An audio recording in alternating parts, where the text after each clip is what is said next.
Sekali lagi. Ya, Bapa di surga, Bapa di dalam nama Tuhan Yesus Kristus.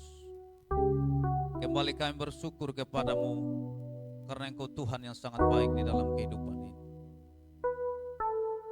Hari ini kami ada di rumah-Mu untuk beribadah kepadamu ya Tuhan.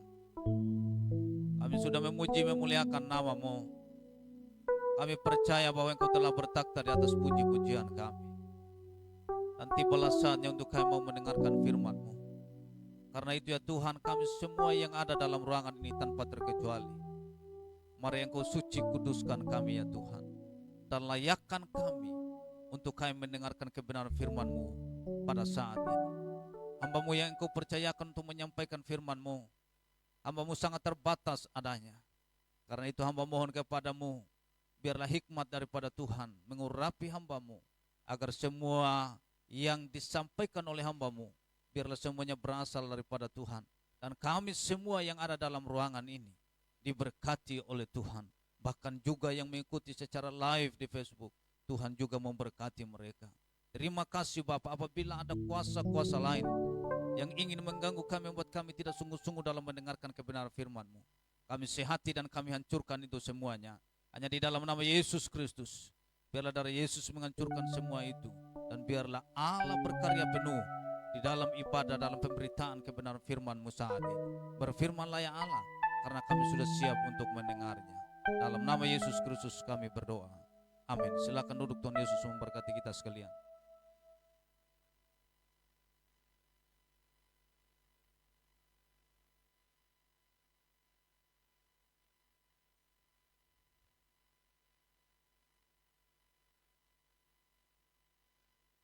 Baik, salam.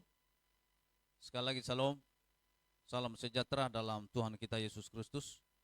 Dalam ibadah yang berlangsung pada saat ini, saya akan menyampaikan kebenaran firman Tuhan kepada kita sekalian mengenai kuasa Roh Kudus di akhir zaman. Sekali lagi, kuasa Roh Kudus di akhir zaman. Bapak Ibu Saudara yang diberkati Tuhan, kita akan membaca kebenaran firman Tuhan di dalam Yoel pasal yang kedua ayat 28 sampai ayat yang ke-29. Sekali lagi, Yoel pasal yang kedua ayat 28 sampai ayatnya yang ke-29. Apakah Bapak Ibu sudah menemukannya? Ya, saya ajak kita semua berdiri. Kita akan baca secara bersama-sama. 1, 2, 3. Kemudian daripada itu akan terjadi bahwa aku akan mencurahkan rohku ke atas semua manusia, maka anak-anakmu laki-laki dan perempuan akan bernubuat, orang-orangmu yang tua akan mendapat mimpi, teruna-terunamu akan mendapat penglihatan-penglihatan. Juga ke atas hamba-hambamu laki-laki dan perempuan akan kucurahkan rohku pada hari-hari itu. Silakan duduk. Tuhan Yesus memberkati kita sekalian.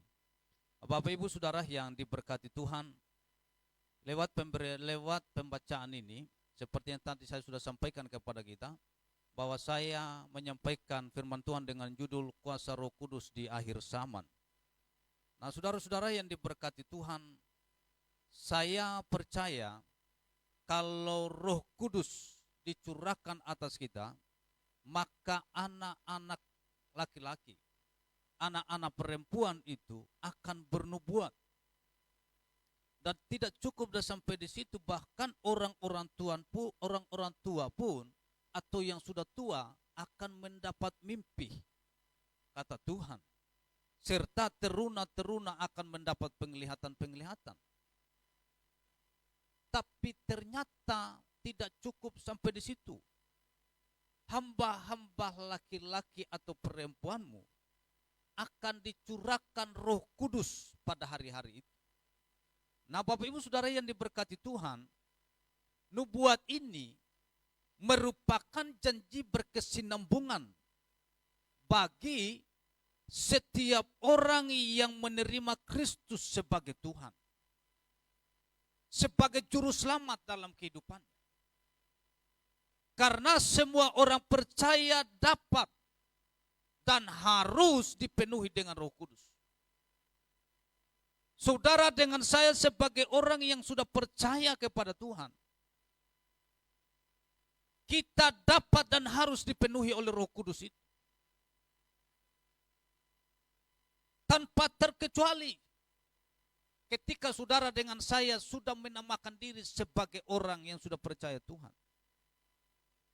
Nah, apa yang akan terjadi berdasarkan nubuat Nabi Yoel ini yang kita baca?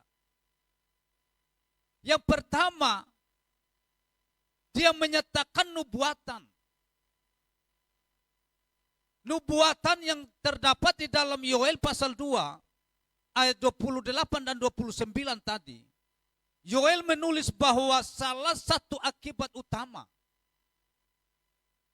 dari pencurahan Roh Kudus akan menjadi pemberian atau pelepasan karunia-karunia nubuat. Jadi ketika ada orang yang bernubuat, biarkan dia untuk bernubuat. Jangan pernah saudara mengatakan bahwa nubuat itu dari setan. Kita Gereja Betel Indonesia masih mempercayai itu. Kalau Anda kata ada denominasi lain yang tidak percaya, silakan. Karena itu Bapak Ibu Saudara yang diberkati Tuhan, ketika Roh Kudus dicurahkan atas kita, orang-orang yang percaya kepada Tuhan, kita akan menjadi pemberian dan pelepasan karunia-karunia nubuat itu. Fungsi dari nubuatan itu sendiri adalah pemberitahuan tentang kehadiran Allah di antara umatnya. Rasul Paulus menyatakan bahwa jikalau gereja bernubuat, seorang tamu yang belum percaya akan mengaku sungguh Allah ada di tengah-tengah kamu. Jadi nubuatan itu pemberitahuan tentang kehadiran Allah sebenarnya di tengah-tengah umatnya. Artinya bahwa Roh Kudus, kuasa Roh Kudus yang besar bisa berpartner dengan bahkan yang kecil bagi dunia ini, yang tidak dianggap oleh dunia. Roh Kudus bisa berpartner. Untuk apa? Untuk kemuliaan namanya. Makanya ada batu-batu yang sudah tidak dipakai oleh tukang bangunan, bisa dipakai kembali oleh Tuhan, bisa dibuat oleh Tuhan. Kita mungkin sudah tidak dianggap oleh orang, oleh lingkungan di mana kita hidup. Tetapi ketika Roh Kudus ada di dalam kita, maka kita akan dibaharui menjadi ciptaan yang baru. Dan kita bukan lagi menjadi orang yang lama. Karena itu Bapak Ibu Saudara yang diberkati Roh Kudus, kita harus pastikan bahwa kita adalah orang-orang yang percaya sungguh kepada Tuhan. Yang masih mempercayai bahwa Roh Kudus masih bekerja sampai saat ini. Saudara-saudara yang diberkati Tuhan, yang kedua yang ingin saya sampaikan kepada kita, menyatakan mujizat. Dalam Yoel pasal yang kedua, ayat yang ke-30 dan 31. Di situ memberitahukan, aku akan mengadakan mujizat-mujizat di langit dan juga di bumi. Darah dan api dan gumpalan-gumpalan asap. Matahari akan berubah menjadi gelap gulita dan bulan menjadi darah sebelum datangnya hari Tuhan yang hebat dan dahsyat itu. Tuhan mengadakan mujizat itu terlebih dahulu, baik di langit maupun di bumi. Ada gumpalan-gumpalan asap sebelum hari Tuhan yang dahsyat itu, yang hebat itu datang. Karena itu Bapak Ibu Saudara yang diberkati Tuhan, jangan pernah antih dengan mujizat. Percayalah bahwa Tuhan masih mengadakan mujizat sampai saat ini. Di hari Tuhan, seluruh manusia di bumi akan melihat adanya mujizat. Di langit yang Allah lakukan kepada benda-benda yang ada di angkasa. Hal ini menyatakan tentang kekuatan dan juga kedahsyatan Tuhan. Saat ini terjadi, manusia akan menyadari bahwa dunia ini fana dan semu.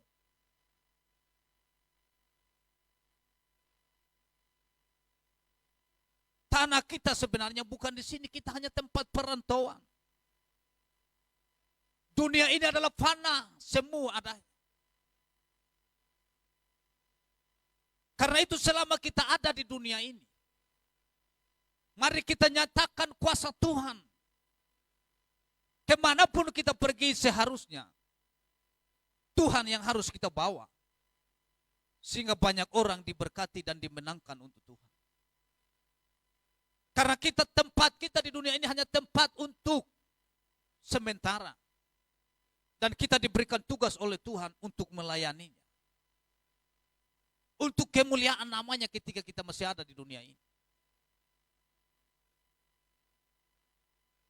Bapak Ibu Saudara yang diberkati Tuhan, kita boleh saja mencari uang sebanyak mungkin. Menempuh pendidikan sebaik mungkin. Tetapi ingat, uang tidak membawa kita ke surga. Pendidikan tidak membawa kita ke surga. S1, S2, S3, bahkan profesor sekalipun. Hanya orang-orang yang hidup takut akan Tuhan, yang percaya akan kedaulatan Tuhan di dalam hidupnya, yang akan membawa dia ke surga. Bapak Ibu Saudara yang diberkati Tuhan, manusia yang semakin pintar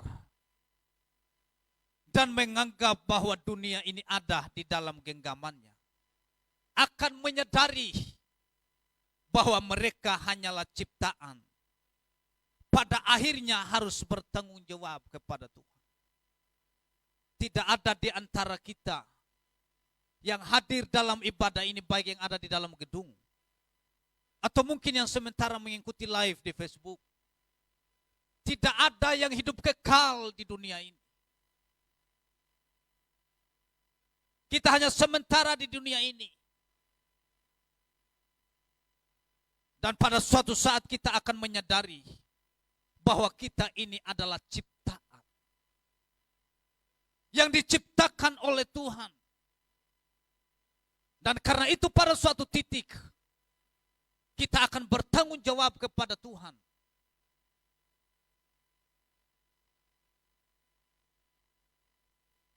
Dari semua perbuatan yang sudah kita lakukan di dalam dunia selama Tuhan masih berikan kita kesempatan.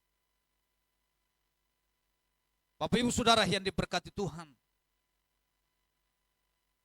saya percaya karena mujizat Tuhanlah saudara dengan saya masih ada sampai saat ini. Karena Tuhanlah kita masih sehat, masih kuat, dan diberikan kesempatan oleh Tuhan untuk beribadah di jam 9 ini. Tidak boleh ada di antara kita yang memegahkan diri. Saya telah melihat dan juga mendengar di televisi, bahkan juga melalui HP, bahwa ada orang yang begitu cantik, ada orang yang begitu ganteng dulunya, tapi toh pada akhirnya kecantikannya pun akan berkurang ketika usia bertambah. Tidak ada yang perlu kita banggakan di dunia ini. Dalam hidup ini semua fana adanya. Yang perlu kita lakukan adalah kita harus lakukan dari dalam, sehingga kelihatan keluar juga apa yang dari dalam itu.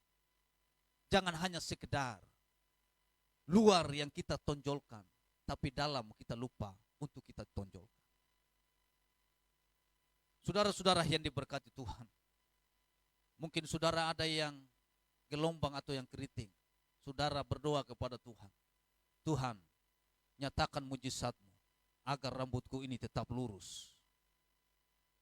Saudara-saudara yang diberkati Tuhan, Tuhan berikan hikmat kepada saudara untuk beli catok dan catoklah supaya lurus. Tidak mungkin lagi rambut yang sudah keriting bisa lurus. Hanya oleh hikmatlah saudara bisa pegang catok dan dia bisa lurus. Dan itu bukan hanya berlangsung kepada anak yang SMA atau yang kuliah, bahkan yang sudah orang tua pun itu bisa berlangsung. Saudara coba lihat ke tempat-tempat pesta yang tadi pagi kita masih lihat mereka masih keriting, masih gelombang. Tiba-tiba di dalam pesta sudah lurus toh. Itu membuktikan bahwa kita butuh yang namanya penampilan lahiriah, mujizat dalam hidup ini, yang dilakukan sendiri oleh saudara melalui catok itu tadi. Tapi mujizat yang dari Tuhan, saudara cukup berdoa kepada Tuhan dan Tuhan akan nyatakan. Saudara-saudara yang diberkati Tuhan, saya percaya kita semua yang hadir dalam ibadah ini, tidak ada di antara saudara yang tidak tampil beda dari rumah. Saudara sudah menganggap bahwa inilah yang paling cantik yang saya bisa lakukan untuk saya datang beribadah pada pagi ini. Saya percaya itu. Tidak mungkin saudara bangun langsung pakai pakaian tanpa setrika datang ke sini. Itu hanya berlangsung mungkin hanya 1-2 orang seperti saya. Tanpa setrika mungkin bisa jalan. Apalagi baju yang penting sedikit agak bagus bagian depan. Pakai dengan jas, sudah selesai. Tidak perlu lagi. Tapi kalau saudara yang nona-nona, yang ibu-ibu, saya pastikan bahwa saudara setrika. Mungkin sudah dari malam, sehingga bisa pakai. Tapi ada pakaian-pakaian tertentu meskipun disetrika, dia tetap kembali saja. Itu membuktikan bahwa apapun yang kita lakukan, fana adanya. Coba saudara bayangkan, saudara mau di mobil kah, di motor kah, semua penampilan yang dari rumah tadi, toh juga ketika saudara turun dari mobil, toh juga setelah saudara turun dari motor, saudara pasti lihat dulu kaca spion. Minimal itu. Kenapa? Karena pasti ada yang rusak sedikit. Apalagi kalau pakai helm. Makanya jarang orang pakai helm kalau datang ke gereja. Kenapa? Karena takut rambutnya rusak. Saudara sudah setrika pun, saudara yang di mobil, saudara sandar, otomatis bagian belakang pun terkusut. Itu membuktikan bahwa semua itu fana adanya. Tapi kalau sudah di dalam, oke punya. Mau yang di luar sedikit tidak rapi, tidak soal. Karena apa? Karena sudah ditutupi kebahagiaan yang dari dalam. Karena bukan hanya luar yang lebih diperhatikan. Yang ketiga dan sekaligus yang terakhir. Tidak sampai 1 jam Bapak Ibu. Atau jam ini lagi mati.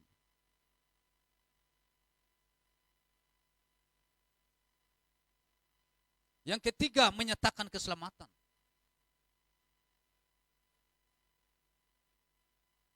Dalam ayat yang ke-32 Yoel pasal 2 itu, dia mengatakan begini. Dan barang siapa berseru kepada Tuhan, akan diselamatkan.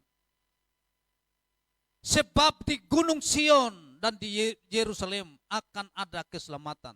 Seperti yang telah difirmankan Tuhan. Dan setiap orang yang dipanggil Tuhan akan termasuk orang-orang yang terlepas. Jadi, orang yang berseru kepada nama Tuhan akan diselamatkan. Dan kita yang ada dalam gedung ini, kita adalah orang-orang yang berseru kepada Tuhan. Yang akan diselamatkan oleh Tuhan. Tetapi tentu dengan sikap hati yang benar kepada Tuhan. Karena Alkitab juga mengatakan bahwa bukan setiap orang yang berseru-seru kepada Tuhan-Tuhan yang akan masuk ke dalam kerajaan surga. Tetapi mereka yang melakukannya. Jadi tidak hanya sekedar ucapan bibir yang kita sampaikan kepada Tuhan. Yang orang dengar. Tetapi juga melalui apa yang kita lakukan. Bapak Ibu Saudara yang diberkati Tuhan. Semua kita bisa bersandiwara dengan mulut kita. Baik di hadapan manusia maupun di hadapan Tuhan, kita bisa saja bersandiwara.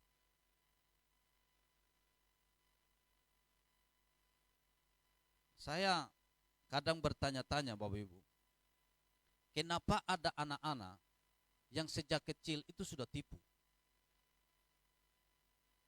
Tetapi ketika saya telusuri, ini bisa salah dan bisa tidak. Ketika saya telusuri, ternyata orang tua itu sebenarnya mengajarkan anak-anak itu untuk tipu. Sejak dini. Coba saudara bayangkan, mereka masih kecil dan belum terlalu paham apa-apa. Orang tua sudah mengajarkan tipu, mereka ada di rumah, tetapi karena mereka tidak mau ketemu dengan orang atau tamu yang datang, mereka bilang mereka tidak ada di rumah.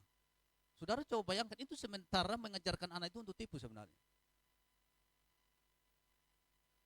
Makanya kita ini sudah terbiasa dengan sandiwara-sandiwara begitu. Jadi siapapun kita punya kesempatan untuk bersandiwara. Siapa yang tahu di antara kita saat ini ada yang bersandiwara atau tidak? Tentu Tuhan tahu.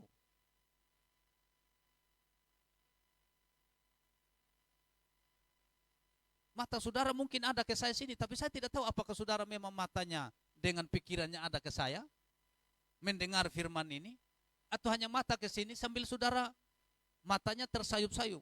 Saya tidak tahu sampai situ. Untuk AC-nya tidak dibuka semua.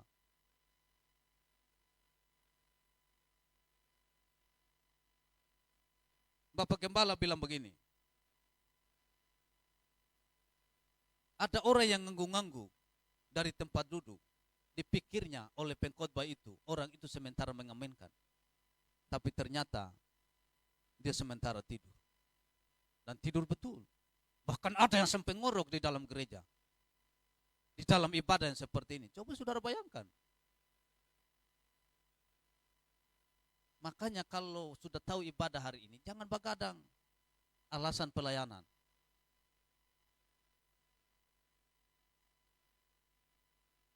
Batas jam 10. Tidur sudah. Kalau tidak bisa tidur, paksakan untuk bisa tidur.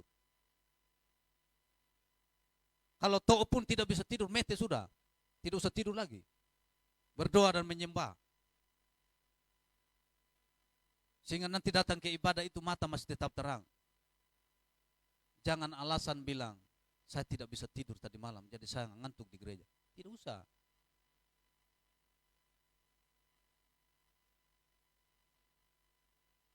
Puncak dari hari Tuhan yang sebenarnya bukanlah untuk mempertontonkan kuasa Allah, bukan itu.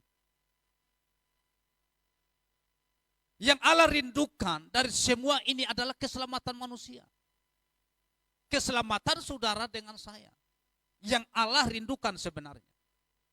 Makanya dia sampai mati di kayu salib untuk keselamatan kita.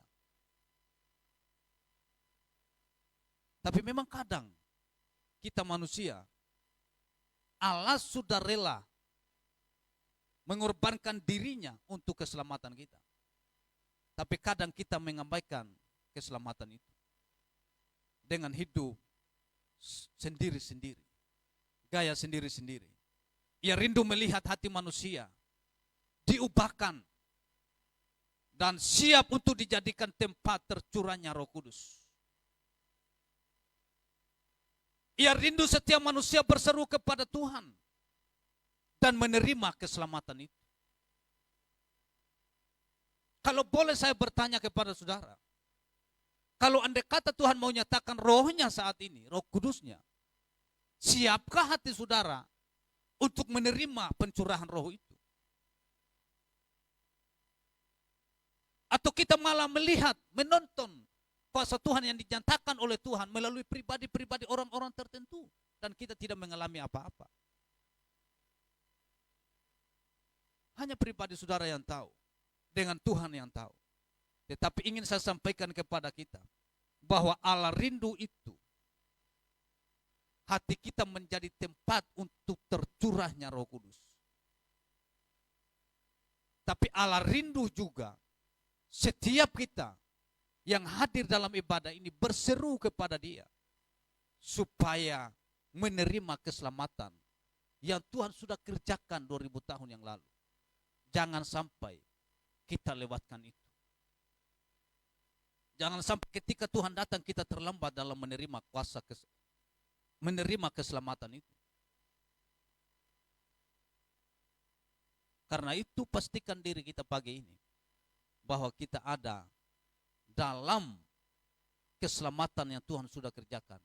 Sehingga kita perlu menjaga dan merawat keselamatan itu. Sehingga ketika Tuhan datang, bukan lagi kita ada di tempat neraka, tetapi di surga, di mana Tuhan sudah sediakan tempat bagi kita di sana. Tuhan memberkati kita sekalian.